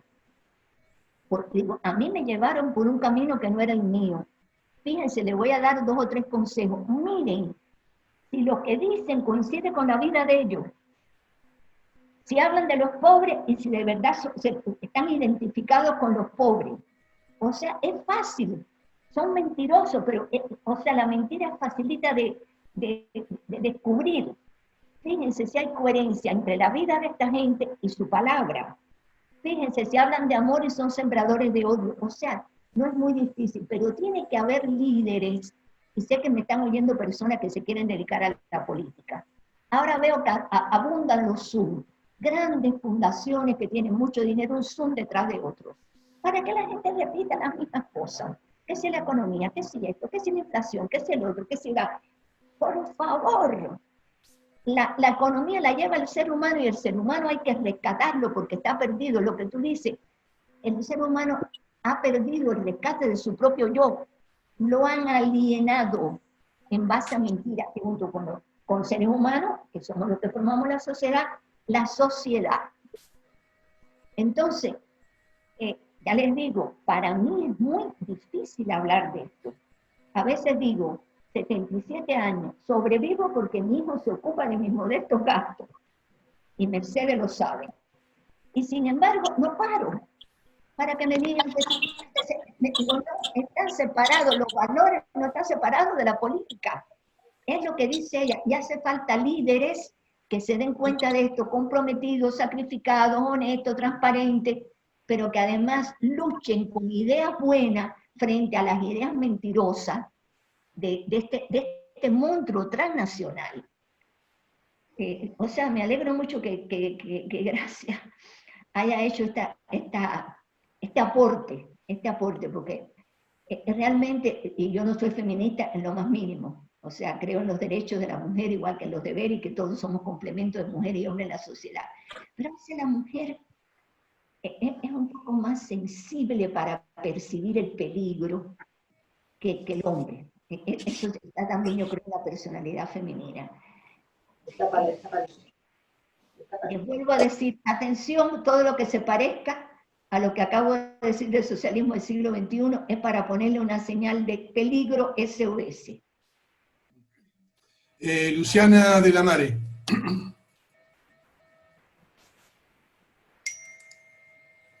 Buenos días, ¿cómo le va? Gracias, Sergio, por empezar. Hilda, muy linda tu conferencia, me encantó. Quería hacerte esta observación, no hacia lo que vos decís, sino sobre lo que yo veo. Coincido plenamente con la falta de valores en la desaparición de la familia como tal, como formadora de valores, más allá de que sea una familia monoparental o no, pero la cuestión es la siguiente, Hilda, te pregunto, ya hoy en día sabemos, ya sea por lo que vos comentabas de Fidel Castro o no, por el motivo que sea, es muy difícil que una persona en su juventud, en su vida adulta, cambie todo lo que ha mamado desde su nacimiento. Yo desde este lugar te escucho y entiendo perfectamente lo que vos me decís de la falta de valores, pero ¿cómo hacemos con ese sector de la sociedad que nace marginada, ya sea por la falta de alimentación, la falta de los accesos a los servicios públicos, la falta de la comunicación, la falta del respeto, básicamente, donde tienen que convivir con muchas personas en un espacio muy reducido? ¿Cómo hacemos para cambiar todo ese sector de la sociedad, que son justamente la tropa que persigue a líderes como Fidel Castro? Esa sería la pregunta que yo te hago y desde ya muchísimas gracias. Muchas gracias, muy inteligente pregunta y muy difícil de contestar. Mira, desde que yo llegué hace 11 años acá, estoy recorriendo el país con muchísimas dificultades, entro hasta las cárceles, entro a las villas. A veces te confieso que cuando le digo a los políticos de una zona, yo quiero entrar a los lugares más difíciles, me dicen, no, pero ¿para qué vas a entrar a la villa? Ahí me doy cuenta que ellos no entran. Hay mucha ayuda material que para mí me parece una vergüenza, que para que la gente de un país coma, tiene que ser a través de bolsas de comida. O sea, ahí eso es un ejemplo de la mala política y es un ejemplo de que las buenas personas no han llegado a la política como tenían que haber llegado. Yo me refiero de una manera sistemática en este país y en otros países. Yo le digo, ya que entran allí, le dan la bolsa de comida, le dan, acompañen, aunque sea eso, con un mensaje de valores. Me metí en comedores, le dije, mira, tienen un altavoz para poner música, háganlo partícipe a ellos de algunos mensajes de valores, que reflexionen sobre algún valor, que digan qué valor les interesa más. Esto, digamos, como paliativo en este momento donde hay una gran masa excluida, como tú dices. La prevención está en que haya buenos políticos, en que no se roben los países y en que los valores formen parte de la formación de la gente. Y para eso, por eso estoy llamando a hacer un esfuerzo para lograr la formación de nuevas generaciones de buenos líderes.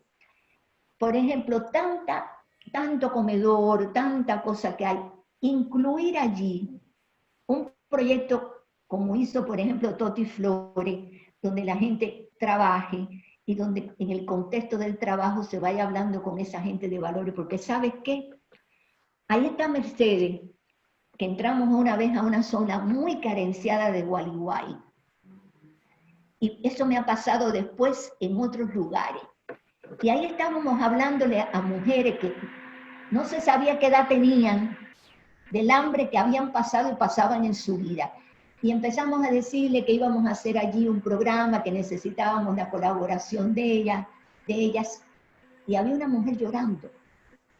Y yo quería, ¿por qué está llorando? ¿Por qué está llorando? Por fin la acercan a mí y le pregunto y dice, no, ¿usted cree que yo puedo hacer algo? Porque a mí nunca nadie me ha dicho que yo sirvo para algo y yo quiero hacer algo. O sea, allí, aunque no se crea, hay un potencial humano de gente que podía ayudar en esto. Lo que pasa es que los políticos no se ocupan de eso. Hablo con mucha gente en la villa y empiezan por decirme con orgullo, aquí todos no somos ladrones. Nosotros trabajamos, doctora. Le hablo de esto y me dicen, eso es lo que nosotros queremos. Muchos me han dicho, yo no quiero una bolsa de leche, mire, tengo hambre aquí, pero también tengo hambre de que me escuchen, de que piensen que yo puedo hablar, que yo puedo ayudar, que yo puedo aportar, que yo puedo cooperar. El problema está en empezar por no excluirlo. Hay personas que me han dicho, cuando digo, ese programa que tiene habla de valores, no solamente le den la bolsa de comida o la frazada para que no pase frío. La respuesta ha sido, primero hay que llenarle la panza porque si no, no piensan. Digo, no es así. No es así. Hay también allí un potencial de personas que sencillamente pudieran ayudar en estos programas. Y sabe, Mercedes, que quisimos hacer en ese lugar un lindo proyecto donde íbamos a usar a esas mujeres excluidas de la vida para que nos ayudaran en el proyecto de valores. El problema está en usar todas las estructuras que ya se han creado para repartir comida, que es muy importante, y en ese contexto hacer algo por esas generaciones excluidas y empezar a trabajar para que buenas personas lleguen a ser políticos. Puede parecer utópico, pero si todos nos dedicamos a eso, o sea, si tú tienes 3 niños y la otra tiene 2 niños y dice, bueno, mi misión es que este niño, que a lo mejor mañana es político o tiene una función de liderazgo, sea buena persona y decirle no te calles, vincúlate a la política, haz buena política. Hay una prevención y se pueden usar, ya te digo, muchas estructuras, muchísimas estructuras que hay en lugares carenciados para no solo llenar los estómagos, sino también rescatar las almas. Puede parecer poquito, pero es más de lo que se hace. Y bueno, y si Dios quiere, y si se lograra, que hubiera buenos gobernantes, pero eso hay que trabajarlo desde la familia. Puede ser que yo me considere una ilusa, pero me queda, no sé cuántos años me pueden quedar de vida, y todavía yo confío en que esto se puede lograr en la patria de mis nietos. Una reflexión de Pablo Soria. Dice, agrego algo más de José Martí. La revolución, la belleza y la poesía son las caras de la misma moneda. Sí. ¿Y sabe lo que dijo José Martí? Y esto es muy importante. No se olviden que un error de Cuba es un error de América y es un error del mundo. O sea, que ese error que ha sido ese proceso en Cuba, él lo predijo. Y también dijo, no se va a lograr nunca una verdadera libertad hasta que los seres humanos no logren su propia libertad espiritual. O sea, sin seres humanos pensantes, con su propio cerebro, y que no permitan que les roben el cerebro, no va a haber libertad de esa persona ni tampoco de la sociedad. O sea, Martí dijo muchísimas cosas, tantas dijo y las vivió, que Fidel dijo que Martí era el autor intelectual de su revolución. Agarró a Martí y dijo que era el autor intelectual de su revolución. Tenemos la visita de Joaquis Marcheco Suárez. Cubano. Es un Cubana, exiliada en Estados Unidos. Yo la invité. Yo que nací y crecí en la Cuba profundísima de la década del 70, entiendo y coincido el 100% con Hilda en su análisis del socialismo del siglo XXI y en su análisis del catrismo. Sin duda, una gran conocedora del tema. Esta joven está haciendo una gran labor llevando ideas hacia Cuba. Y obviamente ella no vivió una niña, una jovencita. Ella no vivió todo esto que yo viví, pero es de la gente que fue muy perseguida, ella y su esposo en Cuba y están exiliados fuera de Cuba. Sí, después nosotros tenemos dentro de la Unión Cívica Radical de la provincia, tenemos un grupo de una comisión que se dedica a estudiar y a profundizar los problemas del agro y de la pequeña mediana empresa y de las economías regionales. Bueno, muchos están participando y dan un gran saludo y muy esclarecedora la charla suya y le agradecen un montón. Bueno, y claro, porque todos se sienten preocupados porque muchas de las realidades y cosas que usted planteó son las que están ocurriendo acá en la Argentina. Ernesto Bulay, coincido, educar en valores es la mejor revolución que podemos dejar para la posteridad. La dominación de los pueblos y de los hombres no es nuevo. Lo que sí podría ser nuevo es una concepción humanista y libre de los hombres con valores que hagan que la convivencia sea digna y justa. exactamente. Exactamente. Y ¿saben qué? Yo he hablado mucho de los políticos, pero la responsabilidad de todos nosotros. Todos tenemos descendientes, ¿no? Vamos a ocuparnos de nuestros descendientes, que sean buenas personas, pensantes, y que no rehuyan vincularse a la política para hacer buena política. Nos toca a nosotros, no esperen que lo van a hacer, no lo van a hacer los que andan por ahí dando vueltas en los gobiernos. Si usted tiene un hijo, ocúpese de que su hijo, su nieto, sea buena persona y que no le huya a la política, que no se calle. Buena persona, no silente. Buena persona que emerja y llegue a las esferas de poder a hacer países y un mundo con valores. El doctor Fabián Otarán, un abogado, nos agradece por esta oportunidad de escucharla y quiere preguntar cómo es el sistema judicial en Cuba y qué papel juega en la aplicación de los valores. No existe. Imagínense que Fidel era abogado, además abogado. Toda su formación de todo era para su conveniencia. Ese sistema judicial, él hizo, es una mentira todo. ¿Y qué valores? Allá no, allá es la aplicación sistemática de los disvalores. Allá no hay separación de poderes. Allá no hay juicios justos, nunca ni existe. Allá, sobre todo los presos políticos, que son muchísimos, porque no se habla de los presos políticos cubanos, a veces los abogados son puestos por el castrismo y el abogado va a hacer lo que le diga el gobierno. O sea, yo le respondo a ese abogado que en Cuba no hay sistema judicial. No existe. Fue un engendro creado por Fidel y en Cuba se hace todo lo posible porque no se transmiten los valores que hacen pensar al ser humano. Gabriela Tamaño, ¿cree usted que la empatía es otro de los valores que fue adormecido para mantenernos sometidos? La empatía es una manifestación del amor, ¿sí? ¿Cómo no? Seguro. La empatía tiene que ver con, es amor, es comprensión, es ponerse en el lugar del otro, sí, ¿cómo no?